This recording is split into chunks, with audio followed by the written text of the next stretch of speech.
Aris explained for us a little bit earlier and how that enters into the defense case and the prosecution's arguments here. Aaron O'Brien, let me ask you something that I think that we sometimes might be glossing over here, and it's important to talk about this for our viewers' sake. This is a retrial. How much, if anything, are these jurors told about what happened in the first trial? Nothing. They won't be told anything unless the only time could be if a witness's testimony differs than prior sworn testimony and is impeached with that testimony. It could possibly come out that it was prior testimony at a trial. And why is that?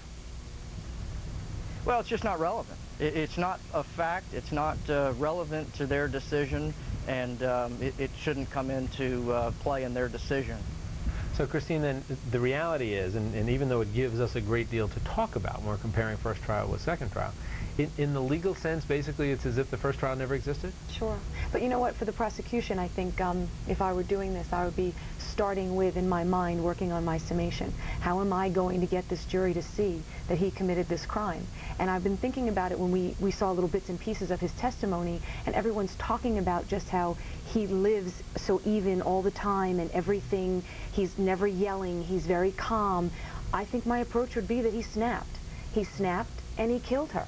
And then his compulsion for detail fell apart, because this was not something that was on his list, in his order, in his life, and he was even. Something happened, he snapped, he killed her, and you know what? He did a sloppy job of putting it all together because it was out of order for him. So use that defense argument and basically turn it on its head and use it against them. And you know now, because you know what he's going to say, because we were talking, and Aaron agreed too. This is a good witness. It's hard to convince him. You won't even bother trying. He's going to testify.